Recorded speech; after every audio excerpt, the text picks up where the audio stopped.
اسمع كده. جالي حد بيقول لي هو يا عم عبد الله مش ربنا سبحانه وتعالى غفور رحيم؟ طب ليه بقى هيعذب الناس في النار الى ما لا نهايه؟ يعني مثلا الانسان الكافر عنده 60 او 70 سنه عصى ربنا فيهم، ليه ربنا هيعذبه في النار للابد مش 60 70 سنه؟ هو مش ربنا سبحانه وتعالى غفور رحيم؟ انا اثبت لك دلوقتي ان فعلا ربنا سبحانه وتعالى غفور رحيم، وان عذاب النار ده منطقي قوي. بدايه كده الانسان المسلم ما بيخلدش في النار، حلو كده. اللي بيخلد في النار مين؟ الانسان الكافر، حلو تمام. تعال بقى معايا كده من البدايه. ربنا سبحانه وتعالى غفور رحيم، عارف ليه؟ عشان كل الذنوب اللي انت عملتها دي ربنا سبحانه وتعالى قال لك ان ممكن يغفر لك في نص دقيقه. لو قلت سبحان الله وبحمده 100 مره نص دقيقه في ال 24 ساعه ربنا يغفر لك كل الصغائر اللي انت عملتها. طب لو عامل كبائر قوم اتوضى وصلي ركعتين توبه وقول له انا اسف يا رب، هيسامحك. ربنا بيقول لك لو عملت الذنب في اليوم 70 مره في كل مره قلت انا اسف يا رب من قلبك انا هغفر لك ولا كانك عملت حاجه. لو قلت اللهم صل على سيدنا محمد مره، حاجه مش تاخد منك نص ثانيه، يغفر لك 10 سيئات ويرفعك 10 درجات ويصلي عليك 10 مرات. اما بتيجي تتوضى للصلاه، اما بتغسل وشك الذنوب اللي عملتها بعينك بتقع. مع الذنوب اللي انت عملتها بايدك لما تغسل ايدك بتقع، مع انك انت ما تبتش، انت بتتوضى بس، انت ما قلتلوش انا اسف يا رب، بس هي بتقع. هو كريم عمال يريد ان يدخلك الجنه. ربنا بيقول والله يريد ان يتوب عليكم، هو يريد انك تدخل الجنه. ربنا سبحانه وتعالى بيقول لك لو صمت يوم انا هبعدك عن النار 70 سنه. 70 سنه لو صمت يوم، يعني 5 ساعات في الشتاء اللي احنا فيه ده، من الظهر للمغرب 5 ساعات. ربنا النبي عليه الصلاه والسلام بيقول، ولكن ده حديث ضعيف صححه الشيخ الالباني، بيقول لي بقى لو قلت وانت داخل تنام استغفر الله العظيم واتوب اليه 3 مرات ربنا سبحانه وتعالى يغفر لك كل ذنوبك. دي حاجه مش تاخد منك 10 ثواني ويغفر لك كل الصغائر اللي انت عملتها. حديث تاني ضعيف برضه صححه الشيخ الالباني، بيقول ان الملائكه بتكتب الذنب بعد ما انت بتعمله ب6 ساعات.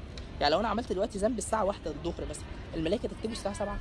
ولو تبت في الوقت ده ما يتكتبش اصلا. طب يا رب انا ما تبتش في الوقت ده وهتبت بعديه، نفسي غلبتني، هغفر لك مفيش حاجه. ربنا بيقول لك توب برضه وانا هغفر لك. ربنا سبحانه وتعالى بيقول لك الحسنه ب10 امثالها. وفي حديث قدسي بيقول كل الحسنات تضاعف من 10 ل 700 ضعف. يعني ممكن تعمل حسنه واحده تضاعف 700. حسنه اقل حاجه تضاعف 10 والسيئه بواحده بس. يعني تعمل حسنه واحده اقل حاجه هتطير لك 10 سيئات. طب ليه يا رب؟ كرم رحمه، صح ولا غلطان؟ ربنا جعل الحرف في القران ب10 حسنات. يعني لو قلت الف لام ميم خدت انا دلوقتي كده 30 حسنه. قل هو الله احد جعل ثوابها ثلث القران. فاهم؟ حاجات بسيطه بتديك حسنات كتير كتير كتير قوي كمان. فانت تخيل معايا كده، انت هتقرا مثلا صفحتين قران، حلو كده، يعني هتاخد اقل حاجه كام؟ 10000 حسنه. فاقل من قد ايه؟ فاقل من 5 دقايق. ده لو الحسنه ب10 امثالها بس. ده انت ممكن تقرا القران بتمام قوي ربنا يزيدك مثلا يخليها 20 ضعف، 200 ضعف، 300 ضعف، لحد 700 ضعف. فاقل من 5 دقايق تاخد كميه حسنات مهوله قوي. ربنا سبحانه وتعالى جعلك وانت طفل انت ما بيكتبش عليك ذنوب، بيكتب ليك الحسنات بس. يعني انت عندك 12 13 سنه من حياتك قبل البلوغ حسنات بس، والحسنه ب10 امثالها زي ما انت عارف، مش بحسنه واحده بس. يعني 12 سنه من حياتك كلها حسنات. طيب انت تعرف ان انت بتؤجر على النيه ازاي؟ يعني انت هتقول لك قصه مشهوره قوي. عارف قتل ال100؟ قتل 99 واحد وراح للعابد قال له انا عايز اتوب. قال له مالكش توبه، انت قتلت 99 عايز تتوب؟ قال له انا ماليش توبه. قال له اه. قال له طب خد. قتل وكمل بال100. راح العالم قال له انت ليك توبه. لا انت ليك توبه، كل حد اي انسان ليه توبه، بس لازم تهاجر. عارف هو مهاجر، هو لسه ما تابش فعليا ولكن في نيته هو مات وهو مهاجر. عارف الراجل ده فين؟ الراجل ده في الجنه. هل هو تاب فعليا؟ لا، ولكن نيته. الراجل ده ربنا سبحانه وتعالى غفر له. شايف الرحمه؟ شايف المغفره قد ايه؟ ربنا سبحانه وتعالى بيقول من تقرب الي ذراعا تقربت اليه باعا. انت اللي ابدا وانت هتشوف ربنا سبحانه وتعالى بيكلمك ازاي. مش ربنا سبحانه وتعالى اللي هيبدا معاك، انت ابدا معاه. ربنا بيقعد يبعت لك رسائل. هو معلش انت فاكر ان لازم ملك ينزل لك يقول لك رساله؟ نبي يجي لك في المنام يقول لك في تعمل كذا كذا؟ لا طبعا. هو معلش انت اقل من كده بكتير. فربنا بيرسل لك رسائل على هيئه بشر زينا، انا مثلا، واحد تاني بيدعو الى الله، واحد تاني بيقول لك نصيحه. كل دي رسائل من ربنا. جالك كم مره رساله انك تبطل شتايم؟ جالك كم مره رساله انك تركزي في الحجاب؟ كل ده من رحمه ربنا. ربنا ممكن خلاص بعت لك رساله مره ما سمعتش الكلام يقوم معاقبك، لا، ولكن هو بيأخرك اليوم، بيأخر ليوم القيامه. كل حاجه ربنا سبحانه وتعالى بيأخرها ليوم القيامه. عسى الانسان يتوب، مع انه ممكن يعلم الانسان ده مش هيتوب، ولكن هو بيأخر ليوم القيامه عشان برضه يبقى اداله فرصه. في حديث ربنا سبحانه وتعالى بيقول فيه من خوفني في الدنيا امنته في الاخره. عشان الشخص اللي كان بيسأل بيقول انا بخاف ربنا، ادام بتخاف ربنا خلاص ربنا سبحانه وتعالى بيقول لك انا هأمنك في الاخره. طب الشخص اللي امن ربنا بقى في الدنيا بيقول ومن امنني في الدنيا خوفته في الاخره. الشخص اللي مش فارق معاه، الشخص اللي مش فارق معاه كلام ربنا وبيظلم الناس، كل ده هيخاف، ده اللي هيخاف، ده اللي هيترعب. بص انا هسألك سؤال وانت بالله عليك جاوب كده بينك وبين نفسك. الصلاه ربنا سبحانه وتعالى جعل 5 صلوات باجر 50 صلاه. اتفقنا؟ اتفقنا. طب بالله عليك، بالله عليك، الصلاه اللي انت بتصليها دي والصيام اللي انت بتصليه ده يستاهل قصر في الجنه من ذهب؟ يستاهل سعاده دائمه، عمرك ما تزعل، عمرك ما تمرض، عمرك ما يجيلك برد؟ اللي مبهدلك ده عمره ما يجيلك برد. اي حاجه بتتمناها في الوقت ده، افتكر فكر كده ان انت نفسك فيه يجي لك دلوقتي، هيبقى في الجنه معمول مخصوص ليك انت، بس ليفل برو برو برو ماكس. عمرك ما تخيل هيبقى عامل ازاي من الجمال. انت بذمتك تستاهل كل ده؟ انت تستاهل بالصلاه بتاعتك، بالصيام بتاعك، عباده اللي انت بتعبد ربنا في اليوم ساعتين كده، انت تستاهل كل ده؟ الاجابه لا طبعا، لا طبعا. عشان تعرف ان ربنا سبحانه وتعالى كريم قوي. فانا عايزك بقى تركز معايا، ماشي؟ بعد كل الاذكار البسيطه اللي انت ممكن تقولها دي ويغفر لك كل ذنوب، بعد 15 دقائق قراءه قران وتاخد يجي 20 30 الف حسنه، ربنا بيقول لك توب في اي وقت وانا هغفر لك. مش هغفر لك بس، ده انت لو استقمت كمان هبدل لك السيئات اللي انت عملتها دي كلها حسنات. وتيجي في الاخر ذنوبك اكتر من سيئاتك. ليه؟ انت كنت بتعمل سيئات ايه بجد والله؟ طب انت ما تبتش ليه بعد كل ده؟ ده 5 دقائق تقفل لك ملف السيئات بتاعك. انت كل ده كنت بتعمل ايه؟ يعني قصدك ايه بقى؟ بتقول له يا رب انا مش خايف من العذاب؟ يعني قصدك ايه يعني؟ ما ربنا سبحانه وتعالى هيقدر عليك بعد كل ده. مش عايز تتوب ليه؟ ازاي سيئاتك اعلى من حسناتك؟ الناس اللي فاكره يا جماعه انك ما بتدخلش الجنه او ما بتدخل النار بسبب انك ما بتصومش بس، لا طبعا.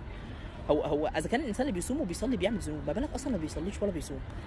ده ممكن بيعاكس، بيتحرش، بيشتم بالاب والام، بيقذف محصنات، يقول لك ده البت دي مش عارف ايه. انت اسال كده واحده اتحرش بيها، ايه رايك في عذاب النار دي؟ هتقول لك طبعا. واحد اكل ورث اخوه هيقول له ايه؟ الميراث، كل الميراث بتاعه هيقول له ايه؟ طبعا هيقول لك ايوه عذاب النار رايق ليه. ده احلى حاجه ليه عذاب النار. فانا عايزك تكون فاهم انك عشان مش واقع عليك ظلم، محدش ظلمك، فانت مش حاسس بالموضوع ده. هتلر حرق 6 مليون بني ادم. طب انت شايف ايه العذاب اللي متاح لي؟ بجد والله العظيم. يعني ابو جهل ده يا جماعه كان يعني بيخلي النبي بيسجد ويرمي عليه امعاء الحيوانات. بجد والله العظيم. يعني انت شايف ايه العذاب اللي مناسب؟ كان سيدنا مصعب اتعذب عشان بس بيقول لا اله الا الله، بس حريه، بيقول لا اله الا الله، جلد وشه كان بيقع من العذاب. كانوا بيربطوا سيدنا الزبير ويولعوا تحتيه خشب عشان الدخان يخنقه. انت شايف عذابهم ايه بجد؟ يعني انت شايف عذابهم ايه؟ فانت ما تفتكرش اللي داخل النار ده مش داخلها عشان بيصليش بس، مش عشان داخلها عشان ما بيصومش بس. شوف بقى الذنوب بتاعته يا حبيبي. ممكن بيتحرش بواحده، ممكن بيعاكس واحده، ممكن بيعمل الكلام ده كله. اما ربنا سبحانه وتعالى بيقعد يقول لك ان الشيطان هيجي يوم القيامه يقول لك انا ماليش دعوه بيك، وهيجي كمان يضحك عليك. هيقول لك يا حبيبي انا ما ضربتكش بعصايه على ايدك عشان تعصي ربنا سبحانه وتعالى، انت اللي عايز تعصيه. هديك مثال. عارف لما استاذ يجي يقول له طالب انا همتحنك 5 اسئله بس، ويديله اجابات ل5 اسئله، وكل اجابه لكل سؤال هي كلمه واحده بس، ويديله مساحه اسبوع يراجع، وبعد الاسبوع ده يجيب له الاسئله، وتحت كل سؤال اول حرف من كل كلمه في الاجابه عشان يفتكر الاجابه والاجابه كلمه. في الاخر الواد ده يجي يسقط. طبيعي هيعمل الاستاذ؟ هيعاقبه وهيبهدله وهيعيده السنه. اتفقنا. طبعا في ممكن يجي في دماغك عاد دلوقتي تقول لي ما الاستاذ المفروض يكون رحيم بيه وما يعيدوش السنه، معلش عيل وغلط. اقول لك عندي رد ليك جدا عادي خالص. لو انت جه فعلا في دماغك الرد ده ابعت لي على الخاص وانا هبعت لك رقم مستشفى العباسيه. بجد مش هزار، هو ده الرد المنطقي بتاعي بصراحه.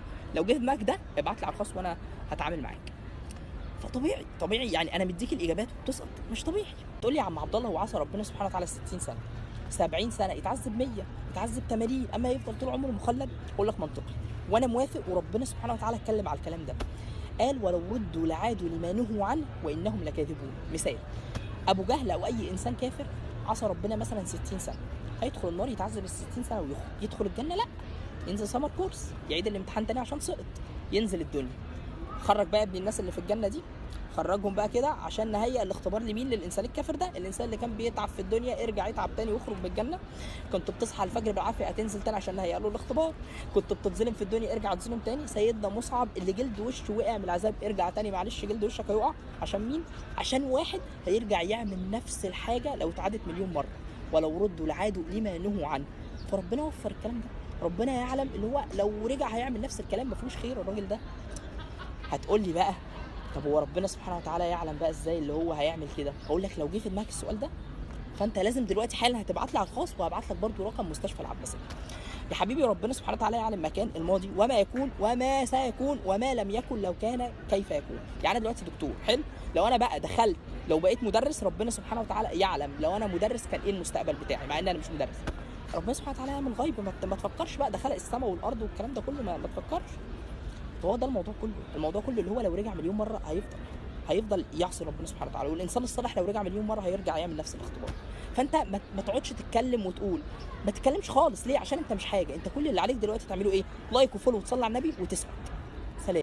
قاطع لحد محتاجها، وما تنساش تذكر الله وتصلي على الحبيب المصطفى.